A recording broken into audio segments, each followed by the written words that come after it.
Hello dear aspirants, welcome to the north east current affairs class. तो आज हम लोग आपका 19 जून का न्यूज़ एनालिसिस डिस्कस करेंगे।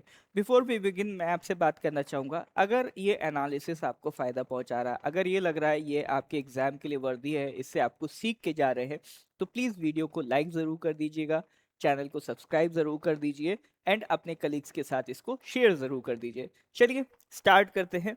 तो जो हमारा पहला न्यूज़ है, पहला न्यूज़ सिक्किम से है। सिक्किम में अभी न्यूज़ ये है एक्चुअली में, अभी जो प्रेजेंट हमारा यूनियन गवर्नमेंट है, मोदी जी की गवर्नमेंट, उसके 12 साल पूरे हो गए।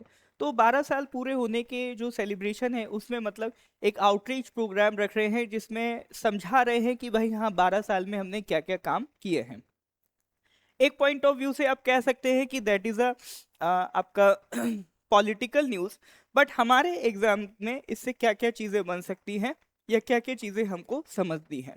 देखिए, ये जो आपका काम है, it is not just to showcase government achievements but also to connect. तो ये आउटरीच प्रोग्राम इसलिए भी किया जा रहा है, सिर्फ इसलिए नहीं कि हम बस बताएं, वो बताना चाह रहे हैं कि सेंट्रल गवर्नमेंट ने क्या क्या काम किया, वो इसके थ्रू कनेक्ट भी करना चाह रहे हैं। जैसे एक वर्ड आता है कोऑपरेटिव फेडरलिज्म। ये जो सारी चीजें हैं कि आपका आउटरीच प्रोग्राम रखा गया, सेंट्रल गवर्नमेंट के मिनिस्टर जा रहे हैं स्टेट गवर्नमेंट के पास, उनको बता रहे हैं कामों के बारे में, that is part of the cooperative federalism. तो कोऑपरेटिव फेडरलिज्म एक इंपॉर्टेंट सेक्शन है जो आप पढ़ेंगे GS2 में। तो यहाँ पर जो कैंपेन है सिर्फ इस पे फोकस नहीं कर रहा भाई हमने क्या क्या काम किए, इसका फोकस इस पे भी है, the idea of Viksit Bharat, developed India, the idea of Viksit Bharat developed India through citizen participation and last mile governance. तो दो चीजों पे फोकस है। जो ये आपका कैंपेन वगैरह किया जा रहा है, किस पे फोकस है? विकसित भारत पे फोकस है। विकसित भारत अभी मैं बात करूंगा व्हाट इज दिस इनिशिएटिव। इसमें दो चीजों पे फोकस है, एक तो सिटीजन सेंट्रिक गवर्नेंस, यानी जो सरकार बने, जो फैसिलिटीज हो वो सिटीजन के अकॉर्डिंगली हो, जो सिटीजन को फायदा पहुंचाए। और दूसरा है last mile delivery. Last mile delivery क्या है कि मान लीजिए ऐसा ना हो कि जो शहर के लोग हैं सिर्फ उन तक फैसिलिटीज पहुंचे, ऐसा ना हो सिर्फ गिने चुने शहरों तक ही जो सारी फैसिलिटीज पहुंचे। लास्ट माइल कनेक्टिविटी का मतलब है एक रिमोट एरिया, एक पूरा डीप डाउन जाके जो विलेजेस होते हैं, जो ट्राइबल विलेजेस होते हैं, वहां तक भी सारी फैसिलिटीज पहुंचना चाहिए। तो that is last mile governance. तो इसमें सबसे पहले मैं आपसे बात करता हूं, what is sorry, what is विकसित भारत 2047। तो देखिए, विकसित भारत 2047 क्या है? It is a transformative vision of the government of India to make the country a fully developed, self reliant, inclusive and globally influenced nation by the time it celebrates 100 years of its independence 2047। देखो, 2014 में हमारी आज़ादी को कितना time हो जाएगा? 100 years पूरे हो जाएंगे। तो इस 100 ईयर्स में हमको अचीव क्या करना है कि हमारा जो एक डेवलपिंग का टैग है कि हम अभी भी डेवलपिंग कंट्री हैं, उस डेवलपिंग के टैग से निकल के हमें क्या बनना है? एक डेवलप्ड कंट्री बनना है। तो विकसित भारत 2047 का पर्पस क्या है कि हमारा जो कंट्री है वो डेवलपिंग से क्या बन जाए? डेवलप्ड बन जाए। इसके लिए हमने एक एम क्या है कि हमारी इकोनॉमी कितना एक्सपेंड करे? $30 to $40 ट्रिलियन एक्सपेंड करे। अब या तो अगर मेंस में कभी विकसित भारत पे सवाल आए तो आप इस तरह से लिख सकते हैं कि विकसित भारत में इकोनॉमी कितना बूस्ट करना है। दूसरा हो सकता है कभी प्रीलिम्स में इस तरह का क्वेश्चन आ जाए कि अंडर विकसित भारत हमें जो हमारा इकोनॉमी है वो कितना आगे बढ़ाना है। मूव करते हैं सर आपका नेक्स्ट न्यूज की तरफ।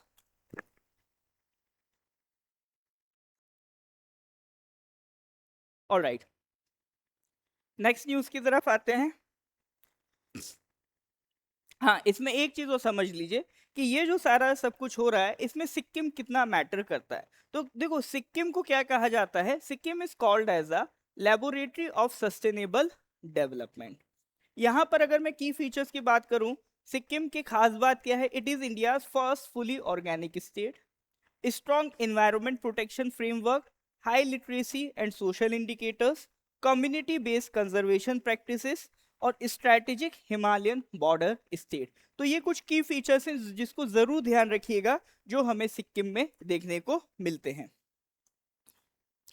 रिसेंट डेवलपमेंट प्रोजेक्ट्स अभी करीब अराउंड आपका वर्थ अराउंड 4000 करोड़ के सेंट्रल गवर्नमेंट ने लॉन्च किए हैं, जिससे सिक्किम का infrastructure, connectivity, tourism, health care और आपका सस्टेनेबल डेवलपमेंट को प्रमोट किया जाएगा।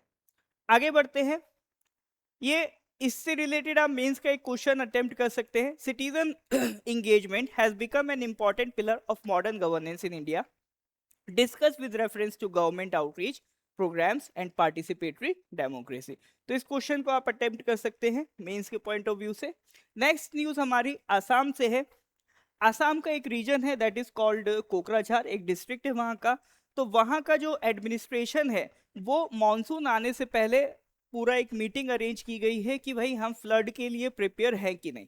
तो वही न्यूज है, Kokrajhar administration reviews flood preparedness ahead of monsoon. तो यहाँ पर हम बात करेंगे कि ये मानसून से रिलेटेड फ्लड प्रिपेयर्डनेस होता क्या है। देखिए सर, फ्लड प्रिपेयर्डनेस का मतलब क्या है कि आपका मान लीजिए इस तरह की प्रिपरेशन करनी है कि अगर मान लो जैसे बारिश आए, मानसून आया, रेनफॉल आई, रेनफॉल फैल गई, फ्लड आए, तो अगर फ्लड जैसी कंडीशन आती तो ऐसा ना हो सडन हम कोई फैसला लें, पहले से ही लोगों को प्रिपेयर करके रखें। अगर ज़्यादा प्रॉब्लम होगी तो लोगों को डिसलोकेट कराना रहेगा। तो इस तरह की जितनी भी सारी चीज़ें हैं वो किस में आता है, आपका फ्लड प्रिपेयर्डनेस में। तो ये सारी चीज़ें आपका जो डिजास्टर मैनेजमेंट टॉपिक है उससे आप रिलेट कर सकते हो। ठीक है, it refers to the set of preventive, mitigation, response and recovery measures, कि किस तरह से फ्लड आने से रोका जाए, उस पर काम करना है। अगर फ्लड आ गई तो उसको किस तरह से रिड्यूस करना है, उस पर काम किया जाए। और अगर फ्लड कंट्रोल के बाहर चली गई तो उसमें किस तरह से आगे का प्लान ऑफ एक्शन होगा, ये सारी चीजें इसमें आपका कवर होता है पूरा फ्लड प्रिपेयर्डनेस में। आसाम में फ्लड जो है सिर्फ एक कोई सीजनल इवेंट नहीं है, they are also recurring socio economic challenge. क्योंकि जब भी फ्लड आता है तो उससे आप देखोगे ऐसा नहीं है कि जो अमीर सोसाइटी है उसको ज़्यादा इम्पैक्ट पड़ता है, क्योंकि जो रिवर बैंक्स के किनारे जनरली जो पॉपुलेशन रह रही है वो इतना हाई इनकम वाले लोग नहीं हैं। तो इससे जो आप डिफरेंस देखने को मिलेंगे, जो लो इनकम वाली पॉपुलेशन है, जो पुअर पॉपुलेशन है उस एरिया की, उसको ज़्यादा इम्पैक्ट इसमें देखने को मिलता है। और यहाँ से उनको कई बार अपना लाइवलीहुड भी चेंज करना पड़ता है कि मान लो किसी जगह रह रहे हैं, फ्लड की वजह से उन्हें रीलोकेट करना पड़ेगा। तो ये सारी चीज़ें भी इफेक्ट करती हैं, एग्रीकल्चर भी इफेक्ट होता है। ठीक है, तो जब कोकराझार आपका एडमिनिस्ट्रेशन रिव्यू करता है, it reflects a shift from a reactive disaster management approach to a proactive risk reduction strategy. एक तो होता है कि भाई फ्लड आ गया उसके बाद देखेंगे, तो वो स्ट्रेटेजी क्या है, रिएक्टिव मैनेजमेंट। लेकिन यहाँ पर क्या हो रहा है, पहले से प्री प्लान करके चीजें अरेंज की जा रही हैं, तो that is called proactive risk reduction strategy. Move करते हैं sir, Assam and the flood challenge. देखो आसाम में फ्लड एक बड़ा चैलेंज क्यों बना हुआ है, क्योंकि अगर आप आसाम की ज्योग्राफी देखेंगे यू विल सी, एक तो सर यहाँ पर आपको ब्रह्मपुत्रा रिवर देखने को मिलेगी। ठीक है, तो आपका ब्रह्मपुत्रा का जो ये पूरा बेसिन है इसमें फ्लड के चांसेस रहते हैं। फिर इधर आपको बराक रिवर देखने को मिलेगी, तो ये जो नीचे बराक रिवर बेसिन है, तो यहाँ पर आसाम में जो ब्रह्मपुत्रा और जो बराक रिवर बेसिन है, ये दोनों मिलके इसको इंडिया का मोस्ट फ्लड प्रोन रीजन बना देते हैं। हर साल करीब करीब मिलियंस इसमें इफेक्ट होते हैं, काफ़ी क्रॉप्स डैमेज होती है, roads, school, health facilities, wildlife habitat, ये हर सारी चीज़ें इम्पैक्ट होती हैं।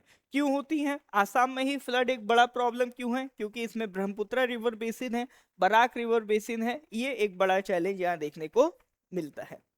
नेक्स्ट में अगर आपसे बात करूं वाई कोकराझार मैटर्स, तो कोकराझार यहाँ पर कहाँ सिचुएटेड है, तो कोकराझार अगर आप देखोगे तो ये आप पूरा आपका आसाम का मैप है, तो ये वाला जो आपका रीजन है दैट इज कोकराझार। तो it is influenced by rivers, heavy monsoon rainfall and changing land use patterns.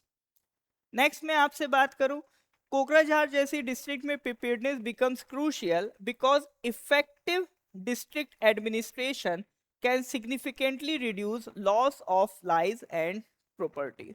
तो एक डिस्ट्रिक्ट में अगर इफेक्टिव प्रिपरेशन है, जैसे आपका फ्लड से रिलेटेड जो भी डिजास्टर्स होते हैं, फ्लड है या अदर डिजास्टर्स है, उनके प्रिपेयर्डनेस के लिए हमारे पास क्या होती है, डिजास्टर मैनेजमेंट अथॉरिटी होती है। ठीक है, एक होती है सर हमारे पास नेशनल लेवल पे NDMA, national disaster management authority, state level पे होता है स्टेट डिजास्टर मैनेजमेंट अथॉरिटी, और आपका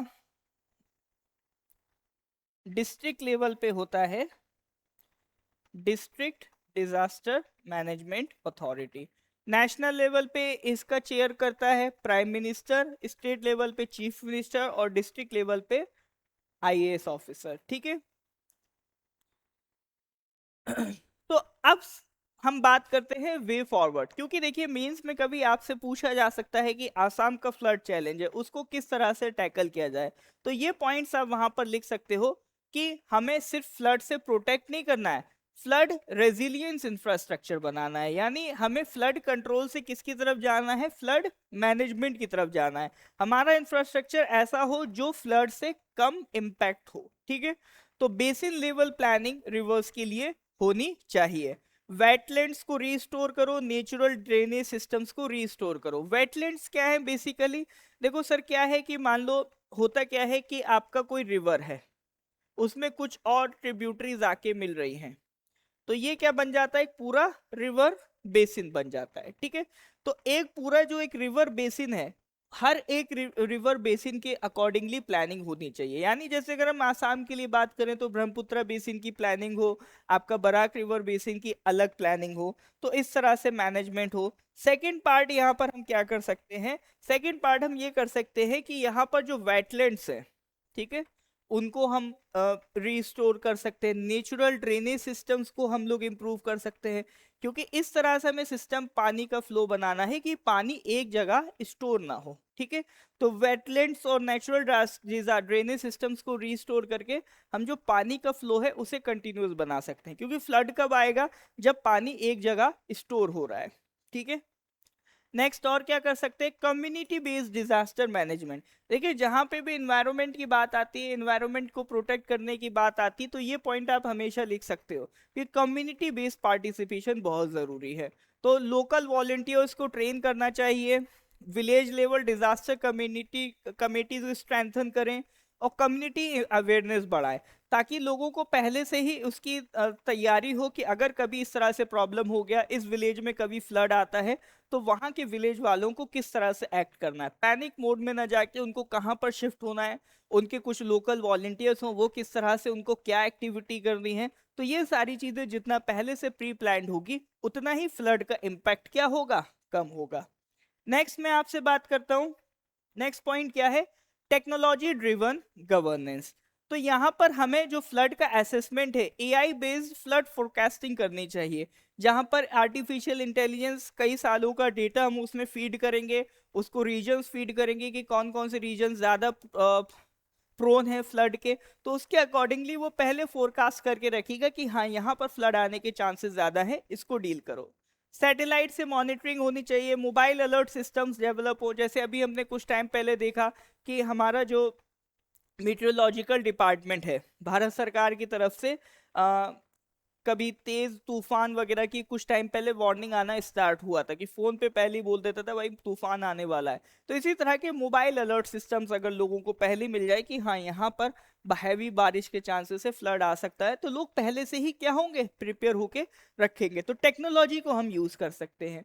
next, climate smart planning. Climate smart planning का मतलब क्या है, इस तरह से प्लानिंग करो कि जो चेंज ऑफ क्लाइमेट है उसका इम्पैक्ट कम हो जाए।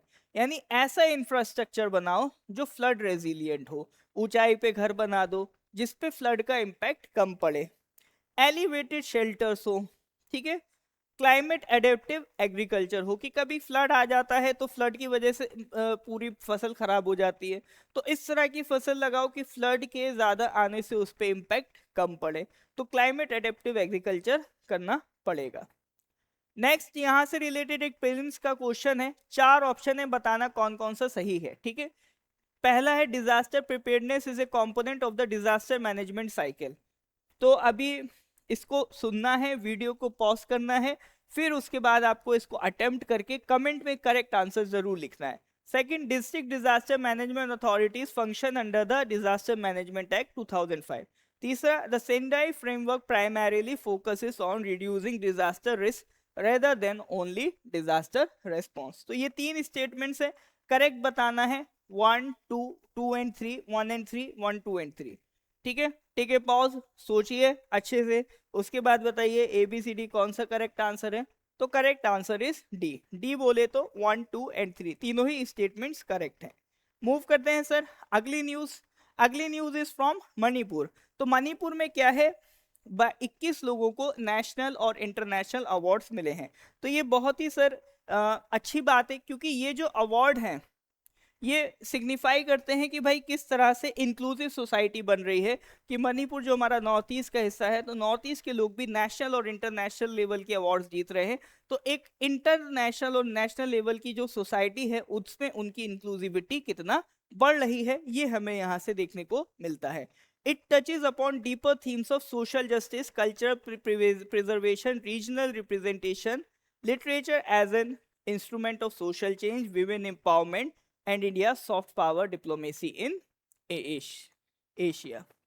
तो ये जो 21 पर्सनालिटीज का सिलेक्शन हुआ है, ये कहां पर हुआ है, 18th एशियन दलित साहित्य कॉन्फ्रेंस में। 18th एशियन दलित साहित्य कॉन्फ्रेंस में। That reflects how literature, education, social service, law, medicine and culture contribute to nation building beyond politics and economics. तो हम ये जो आपका दलित लिटरेचर या दलित साहित्य कॉन्फ्रेंस है, इसके बारे में बात करते हैं। तो दलित साहित्य बेसिकली क्या है, दलित लिटरेचर बेसिकली क्या है, ये एक तरीके का मूवमेंट है जो आवाज देता है जो हिस्टोरिकली मार्जिनलाइज्ड कम्युनिटीज, यानी ऐसी कम्युनिटीज जिनके साथ पास्ट में सप्रेशन हुआ है, जिनके साथ डिस्क्रिमिनेशन हुआ है, उन वॉइसेस को ये आपका आवाज देता है दलित लिटरेचर, दलित साहित्य। ठीक है, तो ये जो मूवमेंट है, ये जो कॉन्फ्रेंस, इसका पर्पस क्या है कि भाई हम क्या प्रमोट करें, डिग्निटी प्रमोट करें, इक्वालिटी, सोशल जस्टिस और ह्यूमन राइट्स को प्रमोट करें through literature, poetry, essays, biographies और कल्चरल एक्सप्रेशन। इंडिया में अगर हम बात करें, the Dalit literature emerge as a powerful social reform tool inspired by thinkers such as Jyotirao Phule and Bhimrao Ambedkar. Next मैं आपसे बात करता हूं कोर ऑब्जेक्टिव्स, पर्पस क्या है ये इसका। जो सोशल डिस्क्रिमिनेशन है और एक्सक्लूजन को चैलेंज करना है, कॉन्स्टिट्यूशनल वैल्यूज को प्रमोट करना है, मार्जिनलाइज हिस्ट्रीज और एक्सपीरियंस को प्रिजर्व करना है, और जो सोशल अवेयरनेस है उसको क्या करना है, इनकरेज करना है। नेक्स्ट यहाँ पर क्या है, वाई मणिपुर रिप्रेजेंटेशन मैटर्स। तो मणिपुर का रिप्रेजेंटेशन इसलिए भी मैटर करता है क्योंकि मणिपुर सिर्फ मणिपुर की बात नहीं कर रहा है, पूरे नॉर्थ ईस्ट के कल्चर को असर्ट कर रहा है। It signifies the culture of entire north east. For decade discussions on Indian literature often concentrated around major metropolitan centres. तो अभी तक जो जनरली देखा गया लिटरेचर जनरली रिवॉल्व किसके अराउंड करती है, बड़े बड़े शहरों के अराउंड। अब अगर नेशनल लेवल की लिटरेचर में मणिपुर का नाम आ रहा है तो वो सिर्फ मणिपुर की बात नहीं होगी, पूरे नॉर्थ ईस्ट के लिए प्राइड की बात होगी। नेक्स्ट आपका, हम इसको किस तरह से और प्रोमोट कर सकते हैं, हमें क्या करना चाहिए कि किस तरह से ये जो हमारा इंक्लूजन है नॉर्थ ईस्ट का लिटरेचर के सेक्शन में नेशनल लेवल पे, इंटरनेशनल लेवल पे बढ़े। तो उसमें एक पॉइंट ध्यान रखना, प्रमोट ट्रांसलेशन इकोसिस्टम। ठीक है, तो regional work should be translated into English, Hindi और आपका international languages to increase visibility. देखो नॉर्थ ईस्ट का जितना भी लिटरेचर है, जितना ये ऐसी लैंग्वेज में ट्रांसलेट होगा जो नेशनल लेवल और इंटरनेशनल लेवल पे वाइडली स्पोकन है, उतना ही यहाँ के जो कल लिटरेचर है उसको पहचान मिलेगी। जैसे अगर यहाँ का लिटरेचर इंग्लिश हिंदी में ट्रांसलेट होगा तो इंडिया की पॉपुलेशन खूब पड़ेगी उसे, और इंटरनेशनल लैंग्वेजेस में ट्रांसलेट होगा, यूरोपियन लैंग्वेजेस में ट्रांसलेट होगा, तो वहां से भी जो इसकी विजिबिलिटी है दैट विल इंक्रीज। नेक्स्ट में अगर आपसे बात करूं और क्या कर सकते हैं, स्ट्रेंथन कर सकते हैं कल्चरल डॉक्यूमेंटेशन। ठीक है, कल्चरल डॉक्यूमेंटेशन मतलब जैसे आपका यहाँ नॉर्थ ईस्ट की जितने भी फोक ट्रेडिशंस हैं, ओरल हिस्ट्रीज है जो बस लोगों ने बातों के थ्रू आ रही, कहीं भी लिखी नहीं है, इंडिजीनियस लिटरेचर है, इन सबको डिजिटलाइज करना होगा, डिजिटल कॉपीज इनकी बनानी होगी ताकि दूर तक इनको ग्लोबल लेवल पे फैलाया जा सके। चलिए इसके बाद यहाँ पर मेंशन कर दिए हैं जो 21 पर्सनालिटीज हैं, 21 में 14 को क्या मिला है, इंटरनेशनल अवार्डीज हैं वो 14, तो उनके नाम यहाँ पर आपका मेंशनड है, एक बार आप इसको देख सकते हैं। ठीक है, तो नेम उतना याद रखने का नीड नहीं है, यहाँ से थोड़ा सा मेंस पॉइंट ऑफ व्यू से क्या चीज़ें बन सकती थी वो हमने डिस्कस किया। अगर स्पेशली आप मणिपुर का एग्जाम दे रहे हैं तो उस केस में ये आपका न्यूज़ इंपॉर्टेंट है। ठीक है, ये नाम इंपॉर्टेंट है। तो जीएस पेपर 1 का यहाँ से आप क्वेश्चन बना सकते हैं, क्योंकि ये न्यूज़ मेनली जीएस 1 से ही रिलेट होगी, क्योंकि यहाँ पे कल्चर की बात हो रही है। तो literature often acts as a mirror of society and a catalyst for social transformation, discussed with reference to Dalit literature and emerging literary voices from Northeast India. Moving on to the next news. Next news is from Meghalaya.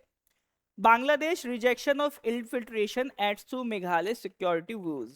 देखिए क्या है, अभी Meghalaya Bangladesh border पे कुछ infiltrators को पकड़ा गया। जब बांग्लादेश को बोला गया कि भाई तुम्हारी तरफ से बॉर्डर क्रॉस करके आ रहे थे, तो बांग्लादेश ने हाथ खड़े कर लिए, भाई हमारे लोग नहीं हैं। तो अगर इस तरह की सिचुएशन आती है तो वो हमारे तो है नहीं वो, और जिनके हैं वो एक्सेप्ट नहीं कर रहे हैं, तो इससे क्या है, जो बॉर्डरिंग स्टेट है जैसे अपना मेघालय है, तो वहां की सिक्योरिटी के लिए फिर खतरा बन जाता है। तो इसी बारे में ये आपका न्यूज़ है। तो अब इसमें हम मेनली बात करेंगे कि इससे क्या है, एक एडमिनिस्ट्रेटिव और सिक्योरिटी की भी प्रॉब्लम हो गई है। तो यहाँ पर मैं मैप से भी आपको थोड़ा सा दिखा देता हूँ कि सर ये देखो, ये आपका मेघालय है और ये आपका मेघालय बांग्लादेश बॉर्डर है।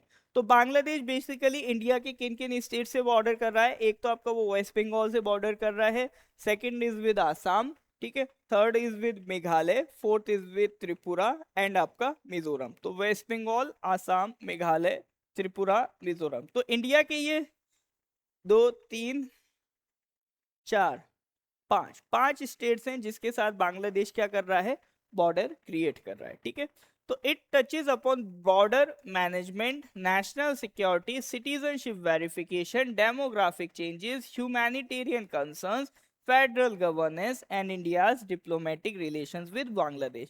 तो ये इशू सिर्फ बॉर्डर मैनेजमेंट का नहीं है, नेशनल सिक्योरिटी का भी है, सिटीजनशिप वेरीफाई करने का भी है, डेमोग्राफ चेंजेस का भी है, ह्यूमैनिटेरियन कंसर्न्स भी हैं, ठीक है, फेडरल गवर्नेंस भी है, इंडिया के बांग्लादेश के साथ डिप्लोमेटिक रिलेशंस का भी ये मैटर है। अब इसमें हम क्या कर सकते हैं कि एक तो हमें जो सिटीजनशिप वेरिफिकेशन है उसको स्ट्रांग बनाना होगा, ताकि कोई इलीगल तरीके से सिटीजनशिप ना ले पाए। दूसरा, बांग्लादेश के साथ जो बायलेटरल कोऑपरेशन है वो इंक्रीज करना होगा, ताकि बांग्लादेश भी हमारे जितना हम चिंतित है उतना ही बांग्लादेश भी चिंतित हो। तो इस तरह से हमें बायलेटरल कोऑपरेशन बनाने चाहिए। और क्या कर सकते हैं, कम्युनिटी पार्टिसिपेशन, तो लोकल कम्युनिटीज को भी इन्वॉल्व कर सकते हैं बॉर्डर मैनेजमेंट में एंड इंटेलिजेंस गैदरिंग में। मान लो कोई इन्फिल्ट्रेटर किसी आसपास के विलेज में जाके छुप गया, तो लोकल इंटेलिजेंस अगर मजबूत है तो वो वहाँ के विलेजर्स में अगर कोई इंटेल होगा सरकार का, तो वो बता सकता है कि भाई हाँ ये कोई बाहर का पर्सन आया है, तो उसको पकड़ना ज़्यादा आसान हो जाएगा। ह्यूमन सेंट्रिक सिक्योरिटी होनी चाहिए। ठीक है, तो मतलब ऐसा नहीं कुछ बियॉन्ड द लॉ जाके काम किया जाए, जो भी लीगल सेफगार्ड्स हैं सारा काम उसके अकॉर्डिंग होना चाहिए। Next, development of border areas. देखिए बॉर्डर एरियाज जितना अनडेवलप्ड रहेंगे उतना ज्यादा चांसेस रहते हैं इन्फिल्ट्रेट होने के, क्योंकि देखो क्या है, मान लो बॉर्डर एरिया पे कोई रह रहा है, तो वो सोचेगा भाई देश के उस पार मेरे को कुछ किलोमीटर जाना है, वहां ज्यादा अच्छी लाइफ है, मैं वहीं चला जाता हूँ। तो हमारा जो बॉर्डर एरिया है वो अगर ज्यादा डेवलप्ड होगा तो वहां पर क्या होगा, इलीगल नेटवर्क्स की वल्नरेबिलिटीज खत्म होगी। ठीक है, तो यहाँ भी डेवलप हो उधर भी डेवलप हो, तो इस तरह की सिचुएशन क्रिएट नहीं होंगी। Next, which of the following issues are commonly associated with cross border illegal migration, human trafficking, demographic change, citizenship disputes, border management challenges. 4 option है, बताना है कौन सा कॉमनली एसोसिएटेड है with cross border illegal migration से। ठीक है, तो पॉज करके अटेम्प्ट करेंगे, 4 ऑप्शन है ए बी सी डी, एक बार अच्छे से पॉज करिए, अच्छे से देख लीजिए, फिर बात करते हैं। So correct answer will be C, 1 2 3 and 4। Next news पे आते हैं। नेक्स्ट न्यूज इज फ्रॉम आपका त्रिपुरा। एक बार पढ़ लीजिए त्रिपुरा की न्यूज क्या है। Tripura prepares for Global Pineapple Festival to be held in New Delhi from June 2017 27, ठीक है। Tripura is very famous for pineapples, pineapples के लिए बहुत ज़्यादा फेमस है। तो उसी का फेस्टिवल होने जा रहा है, तो उसी की रिगार्डिंग ये आपका न्यूज़ है। तो ये जो आपका त्रिपुरा में ग्लोबल पाइनएप्पल फेस्टिवल होगा, तो वहाँ पर जो त्रिपुरा की फेमस पाइनएप्पल वेराइटीज़ है उनको शोकेस किया जाएगा at national and international markets, ठीक है। नेक्स्ट मैं आपसे बात करूं, why is Tripura famous for pineapples, pineapples क्यों इतना मिल रहे हैं त्रिपुरा में।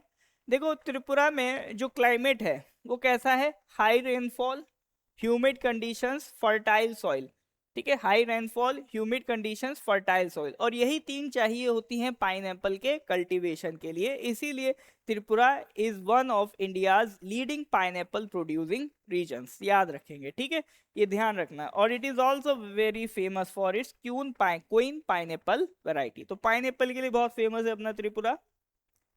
नेक्स्ट मैं आपसे बात करूं, त्रिपुरा का जो पाइनएप्पल है उसे जीआई टैग भी मिल चुका है, ठीक है।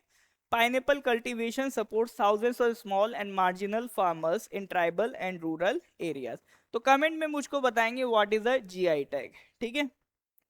नेक्स्ट देखो त्रिपुरा में पाइनएप्पल का एक मार्केट है, पाइनएप्पल पे आपके कई लोगों का वहाँ पे लाइवलीहुड डिपेंड है।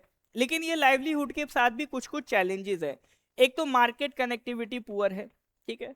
लोगों को ट्रांसपोर्टेशन अच्छा नहीं मिल रहा है, अच्छी रोड्स नहीं बन रही, जिसकी वजह से ट्रांसपोर्टेशन नहीं हो पा रहा है प्रॉपर, जिसकी वजह से उनको प्राइस क्या मिल रहा है, कम मिल रहा है। दूसरा लॉजिस्टिक कॉस्ट, मतलब वही प्राइस का दिक्कत आ जाता है, लॉजिस्टिक कॉस्ट ज़्यादा बढ़ रही है, तो उसमें काफ़ी खर्चा तो लॉजिस्टिक्स में ही हो रहा है, तो जो फार्मर्स है उनको एक्चुअल प्राइस नहीं मिल पा रहा है।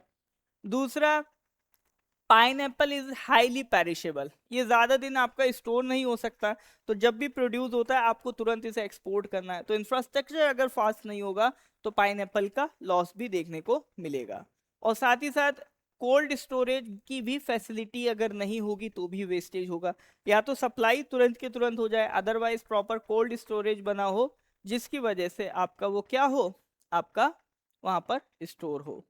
Next is limited processing capacity. Limited processing capacity का मतलब क्या है, much of the produce is sold raw, farmers lose opportunities for value addition, ठीक है। लिमिटेड प्रोसेसिंग कैपेसिटी, ज़्यादा आपका जो प्रोड्यूस हो रहा है वो ऐसे ही रॉ सेल हो रहा है। अगर उसको थोड़ा सा प्रोसेस करके, मान लो पाइनएप्पल्स के कुछ अलग प्रोडक्ट्स बना के, कि पाइनएप्पल फ्रेश जूस या पाइनएप्पल्स के कुछ अदर प्रोसेस करके प्रोडक्ट्स बनाए जाएं, तो और मार्केट इसका एनलार्ज होगा। तो अभी एज सच जो रॉ पाइनएप्पल है वही मार्केट में जा रहा है, ठीक है। नेक्स्ट इसको कैसे इंप्रूव कर सकते हैं, तो फूड प्रोसेसिंग का जो इकोसिस्टम है, फूड प्रोसेसिंग का इकोसिस्टम की यहाँ पर मान लो कोल्ड स्टोरेज भी है, यहाँ पर फूड प्रोसेसिंग के लिए आपका इक्विपमेंट्स भी लगे हैं, और एक लॉजिस्टिक पूरा मेंटेन इंफ्रास्ट्रक्चर की, यहाँ ये प्रोड्यूस होगा, यहाँ से ये पूरा रूट है, इस तरह से सप्लाई होगा, ये सारी चीज़ें आपका किया जाए तो इसको फायदा मिलेगा। तो इसके लिए फार्मर्स प्रोड्यूसर ऑर्गेनाइजेशंस को प्रमोट करना होगा। नेक्स्ट आपका लॉजिस्टिक्स को इम्प्रूव किया जा सकता है, ये वही वाली बात है, लॉजिस्टिक्स जितना इम्प्रूव होगा उतना ही फायदा है। ग्लोबल ब्रांडिंग की जाए, तो ग्लोबल लेवल पे इस बात को रखा जाए भी, जैसे ये आपका दिल्ली में फेस्टिवल में प्रोड्यूस किया जाएगा, तो ये क्या किया जा रहा है, ग्लोबल ब्रांडिंग की जा रही है, तो इस तरह से ग्लोबल ब्रांडिंग करनी चाहिए। नेक्स्ट यहाँ से प्रीलिम्स का क्वेश्चन देख सकते हो, तीन ऑप्शन है। With reference to global pineapple festival and agricultural branding consider the following statements. GI tag is granted to a product whose qualities are linked to a specific geographical origin. Food processing helps reduce post-harvest losses of perishable crops. Farmers producer organizations are intended to improve farmers market access and bargaining power. तो देख लीजिए एक बार, 1 minute के लिए pause करिए और देखिए क्या करेक्ट ऑप्शन होगा।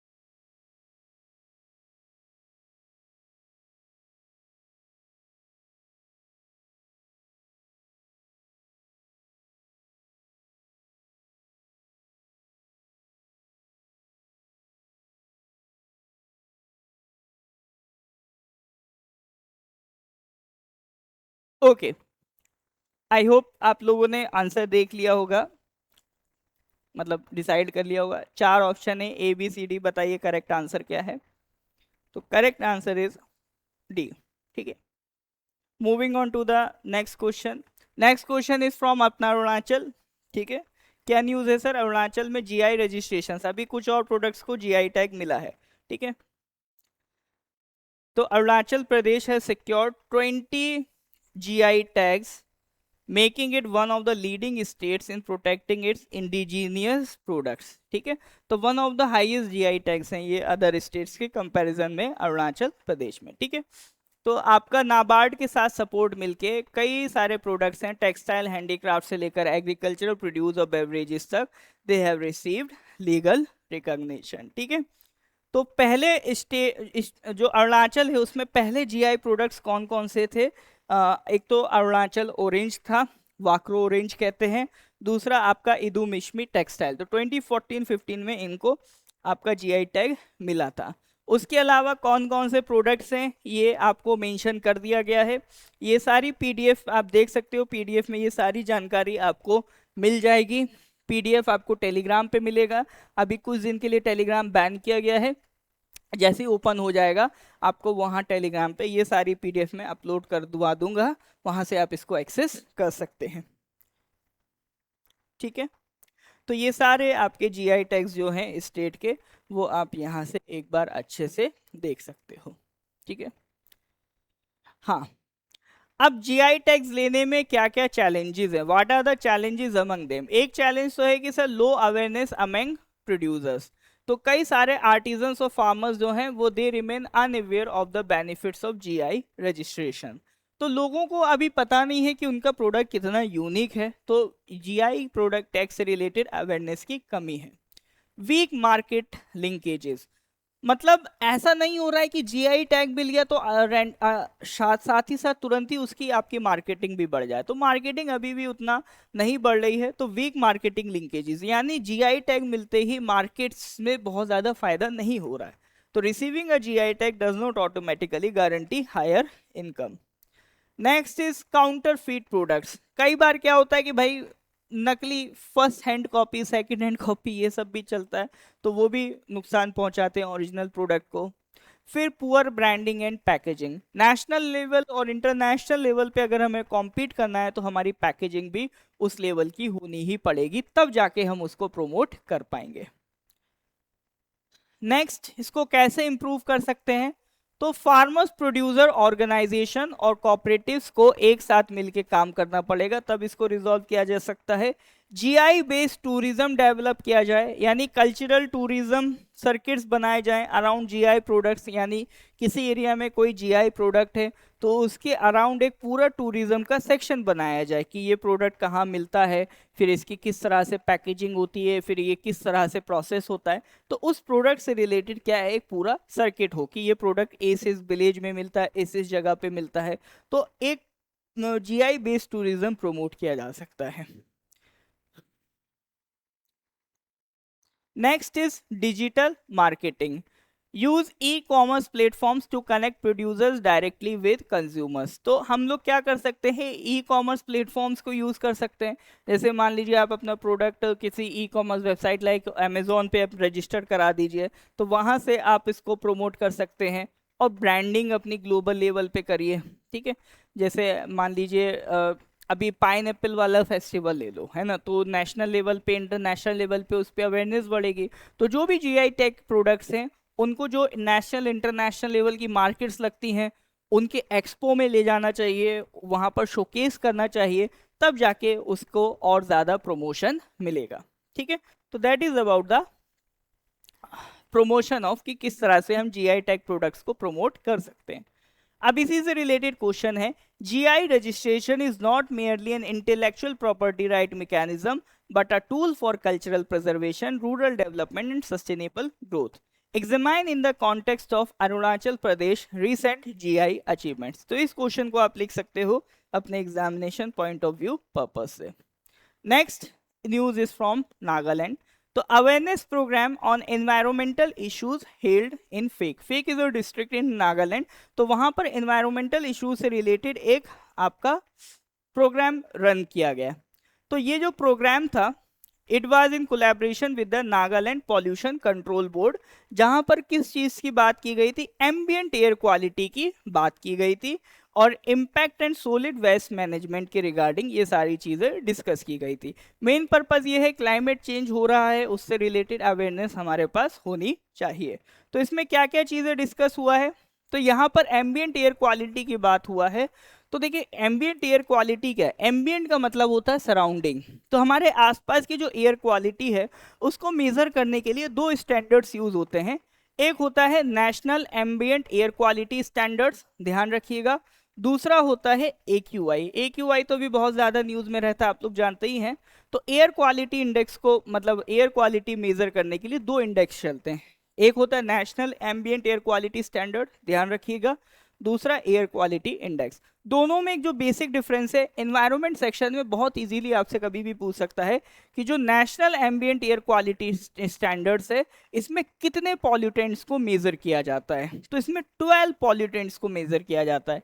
PM210, 2.5, NO2, SO2, CO, O3, ammonia, lead, arsenic, nickel, benzene और बेंजोपायरिन। ठीक है, बट जो हमारा AQI है, AQI में सिर्फ कितना करते हैं सर, 8 पॉल्यूटेंट्स को मेजर करते हैं। PM10, PM2.5, NO2, SO2, CO, O3, NH3 और PB लेड। तो इसमें आपका आर्सेनिक नहीं मिलेगा, निकल नहीं मिलेगा, बेंजीन नहीं मिलेगा, बेंजोपायरिन नहीं मिलेगा, बट उसके अलावा 8 इसमें मिलेंगे AQI में। तो ध्यान रखना ये बहुत इंपॉर्टेंट है, कभी भी आपसे प्रीलिम्स में इस पे क्वेश्चन पूछ सकता है। NaAQS में कितने पॉल्यूटेंट्स कवर हैं, 12, और AQI में कितने कवर हैं, 8। ठीक है, तो that is regarding the Nagaland news. ठीक है, अब नागालैंड में सर कुछ इंपॉर्टेंट नेचुरल साइट्स हैं जो इन्वायरमेंट से रिलेटेड हैं, तो इकोलॉजिकली सेंसिटिव रीजंस हैं ये। आपका एक बार मैं दिखा देता हूँ, you will feel very happy. तो इसीलिए मैं यहाँ से कंक्लूड भी करूँगा सेशन को। तो बहुत खूबसूरत जगह है, जैसे एक है आपका जूको वैली, आप देख सकते हैं कितनी प्यारी जगह है ये। ठीक है, जूको वैली ये नागालैंड में है। और क्या है सर, शिलोई लेक। हो सकता है आपसे डायरेक्ट यही पूछ ले कि भाई ये लेक कहाँ पर है, किस स्टेट में। तो शिलोई लेक आपका फेक डिस्ट्रिक्ट, ठीक है, आपका नागालैंड। नेक्स्ट मैं आपसे बात करूं खोनमा नेचर कंजर्वेशन एंड त्रेगोपन सेंचुरी। तो ये आप देख सकते हो, ये पूरा खोनमा विलेज है, कितनी खूबसूरत जगह है। तो दैट इज रिगार्डिंग द आपका नागालैंड। तो यहाँ से मेंस का क्वेश्चन है GS3 का, environmental awareness is increasingly emerging as a critical instrument of environmental governance. Discuss its significance in achieving sustainable development and climate resilience in India. ठीक है, तो मेंस के पॉइंट ऑफ व्यू से इस question को attempt कीजिएगा। That was all about this day. I hope ये video भी आपके लिए बेनिफिशियल रहेगा। तो मेरा पर्पज़ ये है कि आपका डेली बेसिस पे जो नॉर्थ ईस्ट की जितनी भी न्यूज़ हैं एक जगह पे कलेक्टिव करके आपको परोसी जाए, क्योंकि ये काम इतना आसान भी नहीं है। It takes a lot of effort, it takes a lot of research, it takes a lot of time चीज़ों को कंपाइल करना, अरेंज करना, उसमें सॉर्ट करना, फिल्टर करना कि एग्ज़ाम के लिए क्या ज़रूरी है, और धीरे धीरे हम उसको और अपग्रेड भी करेंगे। तो इसमें हमें ज़रूरत है आपके सपोर्ट की। अगर आप यहाँ तक पहुँचे हैं तो definitely you are a sincere aspirant, you are a sincere person जो इस चीज़ को एजुकेशन के पॉइंट ऑफ व्यू से इम्पॉर्टेंट समझ रहे हैं। तो आप अपना फीडबैक ज़रूर दीजिए। आपको जो भी और रिक्वायरमेंट्स है कि किस तरह से न्यूज़ और कवर करनी चाहिए, इस सेशन में हम और क्या क्या चीज़ें ऐड ऑन कर सकते हैं, प्लीज़ लेट अस नो। बाकी अगर ये आपके फ़ायदेमंद हो रहा है तो प्लीज़ वीडियो को लाइक ज़रूर कर दीजिए, शेयर ज़रूर कर दीजिए, अपने कलीग्स तक इसको ज़रूर पहुंचाइए, और चैनल को ज़रूर सब्सक्राइब करिए ताकि इसी तरह के वीडियोस की आपको रेगुलर नोटिफिकेशन मिलता रहे। तो मिलते हैं सर नेक्स्ट क्लास में। Till then goodbye, have a nice day.